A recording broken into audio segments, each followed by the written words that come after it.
Welcome back, viewers. You are still tuned into Prime Live. I know a lot of viewers are looking forward to the conversation that we're about to delve in with City of Johannesburg. Now, City of Johannesburg Utility City Power has announced load reduction measures after electricity consumption in the city had reached critical levels. The utility says it was forced to embark on a stringent measure in order to protect the grid from collapsing. Now, this means that Joburg residents will be affected from 6 a.m. up until 10 a.m. as well as from 4 p.m. up until 10 at night. And for more information, I'm now joined by City Power spokesperson Isaac Mangena. Good evening and welcome to INX Prime. Good evening and good evening to the viewers of INX Prime. Thank you, Mr. Mangena, for joining us this evening. I know a lot of our viewers at home are actually looking forward to having this conversation, especially since the news has taken the country by quite a storm. It has actually been 75 days that residents have not experienced any power cuts. And currently in the Houghton area, we have been without power since 7 o'clock this morning, and we are still without power. What is the reason behind all these unplanned cuts that are actually happening all over Gauteng? I know areas such as Parkhurst was also very drastically affected by power cuts over the weekend.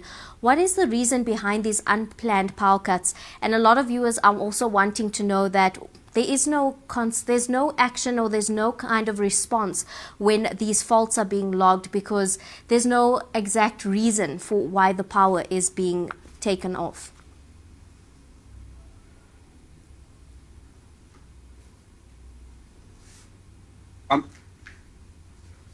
Thanks for having us so that we can clarify some of these issues.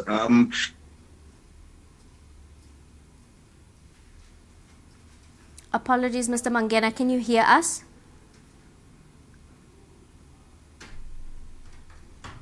Apologies, viewers at home. We seem to have lost Mr. Mangena. We are going to try and get him back on the line. I know that a lot of you are looking forward to having this conversation, because throughout South Africa at the moment, there are a lot of these unplanned, prolonged power outages, including in the Houghton area as well. And a lot of people are looking for clarity and understanding as to why these issues are happening at the moment. So please do bear with us as we do try to get Mr. Mangena back on. Mr. Mangena, are you with us still?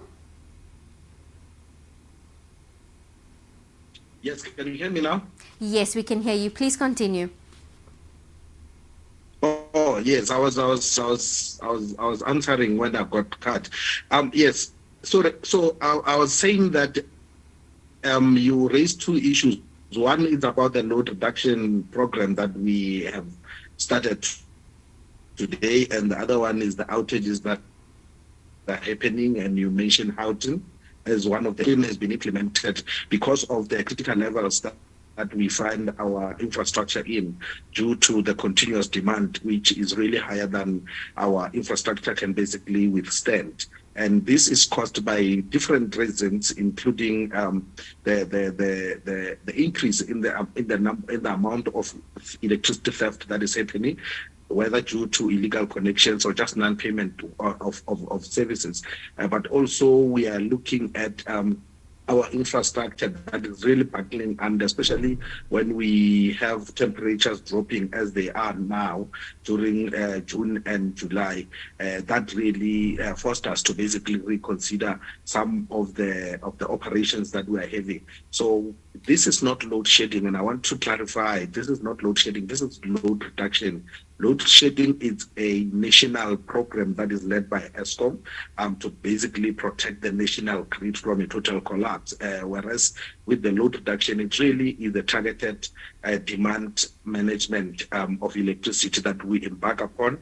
And it's normally affecting a small group of people. That would be your substation or even a distributor, if that distributor is exceeding its capacity or its demand. The other reason is because when we keep on exceeding, especially in most of the substations that we have identified, including Lori, Slovo, Naturena, Alexandra, Pennyville, Matuleville, and so forth, those are overloaded, and we basically focus on each one of those, and the extent at which they are overloaded, and how much of saving we can basically be able to make. So we have given it for only prime time. It's not happening unlike load shedding. Load shedding will happen within the period of 24 hours. This is only happening only 2 hours in the morning and 2 hours in the evening per area that we have identified between 4 o'clock and 10 o'clock, and the same in the evening. So let me just clarify what often people will ask about whether we are load shedding or load reducing. And in terms of your issues of the outages and other outages within the city of Johannesburg, look, even while we are currently embarking upon load reduction program, or even during load shedding, when we had load shedding, you still have outages that happen. We still have problems of theft, for example, happening. We still have vandalism of the infrastructure also happening, and we still have obviously a network that is, or most of it, which is really old, that is also battling under. So you will have those kind of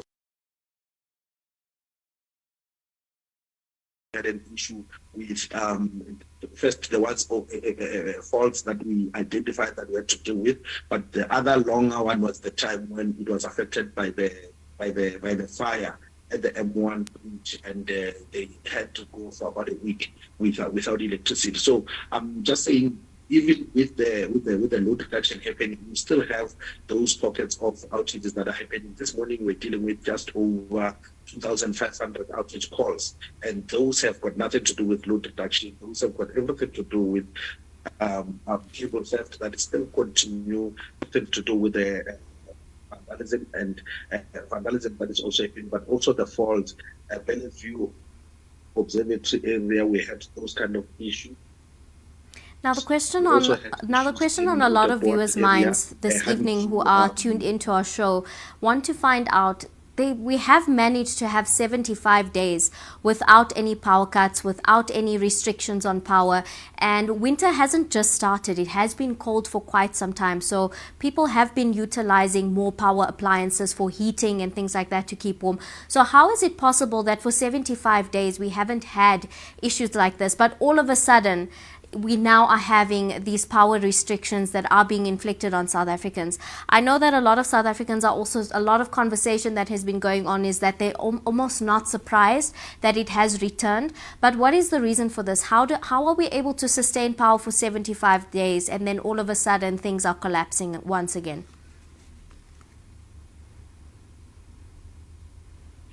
75 days, things collapsing. Things are not collapsing. Let me put it that way. We still have a grid or a network that we need to sustain. We still have a grid and network that we need to protect. The 75 days of no load shedding, and that's why I thought let me open up with a difference between what we're doing and what Eskom would do, especially with the application of load shedding. So 75 days of no load shedding, that is Eskom. It means that the generation capacity has basically improved in terms of the national grid, and that also obviously feed into city power because we are the customers of Eskom. However, we've got our own local network and systems to run, and those systems are not connected to.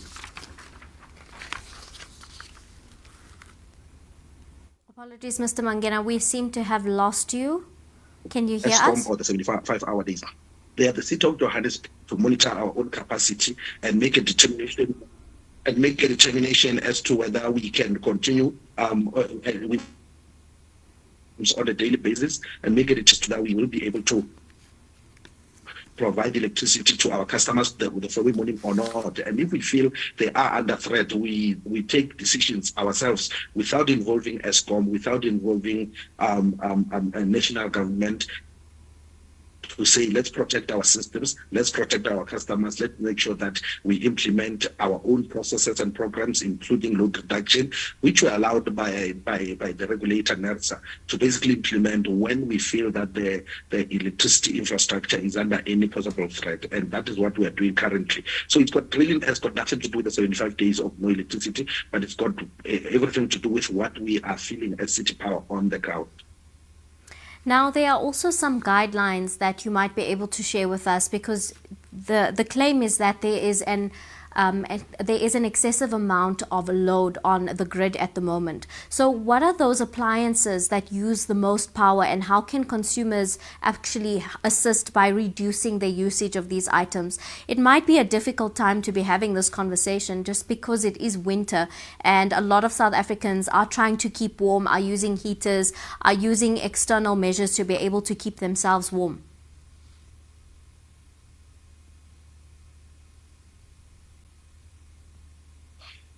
Um, yes, let me first. I forgot to answer one of your questions, earlier questions about the timing. I think you spoke about most people in the country are wondering why and now, and winter has started like some time back before today. So we were supposed to have actually implemented this some time back, actually in April, to begin with. But we realized that by that time we hadn't actually spoken to the customers. We haven't created awareness messages to the customers to ready them, to prepare them for this load reduction.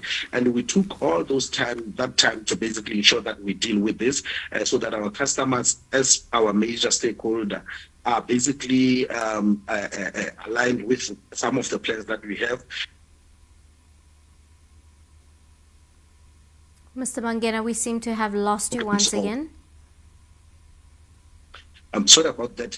So we had to basically make sure that we consult extensively with our customers, also with our councillors and regional directors, so that everyone is aware of the problems that we are facing and what we are planning to do. And that's why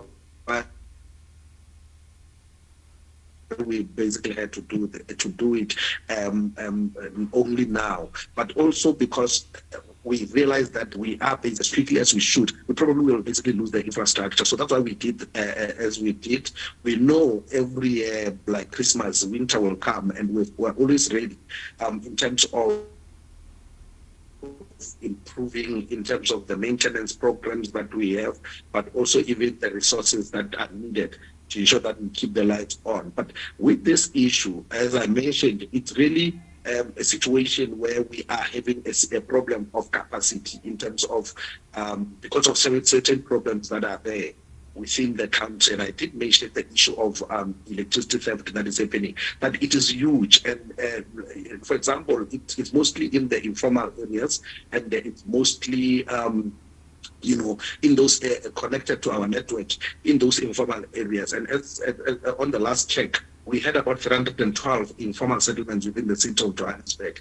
That you can imagine the amount of electricity that the informal settlements are basically stealing on a daily basis. And that is not City Power's problem. That is a human settlement housing problem that we have because of the economic opportunities that are available within the city of Johannesburg. But we find ourselves basically having to deal with certain issues. We are forced to or penalized by the national regulator of electricity and also Eskom every time our substation exceeds the given demand that we're supposed to basically sit on. And we've been paying all those penalties, and we cannot continue anymore. That's why we basically had to come up with this drastic or stringent measure to deal with the issues of capacity, while also dealing with those problems that we have basically on the ground.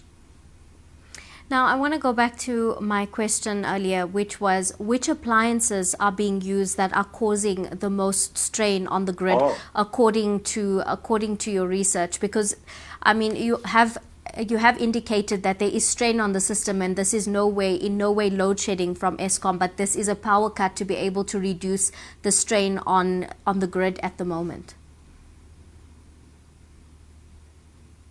So from our monitoring and from what we know out there about the appliances that are basically problematic in terms of the consumption of electricity, it's mostly the geysers, and that's why part of the program in terms of this load reduction is centered around the the geyser consumption and what residents, customers themselves can basically do to ensure that they deal with that issue. So from City Power side, we are parallel to the disconnections that we're going to do, but also the load reduction that we're doing in at the substations, the 80 substations that I'm talking about.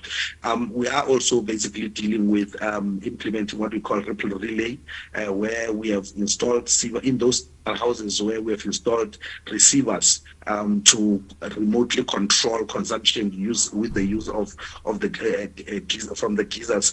We can be able to do that remotely. So we have about 80 substations across the city of Johannesburg that are connected to that to those receivers and into the customers' homes. So we're able to basically control that consumption. Geysers alone contribute 50% of the electricity consumption in our households. 50%. So you can see that if we're able to responsibly deal with the issue of the geysers, currently you're sitting in the studios, possibly at home your geyser is still on, and those are some of the things that we are trying to encourage our customers to. We can basically be able to know that our customers are using electricity responsibly. They are disconnecting some of the appliances that they are supposed to. The heaters, unfortunately, are also power guzzlers that we're dealing with, and it's not that we don't want people to keep warm, but there are other ways that people can keep warm by wearing more clothes, for example, but also to ensure that in a 5-room house you don't have a heater in each of those rooms while there's no person inside those rooms. Currently, you find situations where you find people that have got heaters basically on in all the 5 bedrooms, and no one is sitting there. It's just warming up so that when they come to sleep, basically there's electricity. But what they don't understand is that may cheap actually, and you won't be able to cook, you won't be able to prepare the kids for schools, you won't be able to do even the light itself. It will be dark in the house. But if we can just take a responsibility, and all it takes is really the attitude change towards how we consume electricity, but also we encourage people to use other sources of energy, including gas, including solar, and so forth, so that we can alleviate some of the pressure that is there on our grid, and we can be able to at least keep the lights on and eventually be able to stop the load reduction that we're doing. Thank you for sharing, and thank you for your time, Mr. Mangena, and thank you for joining us this evening. Thanks for having us. Thanks, I appreciate it.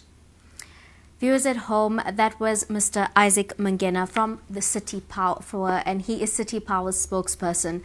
Let us know your thoughts and your feelings on our social media platform if you are in the city of Joburg and if you have experienced any of these unplanned power outages and unexplained power outages. Please do share with us on our social media. We would love to hear from you. Us in the Houghton area have been off since 7 o'clock this morning and are still continuing to stay off.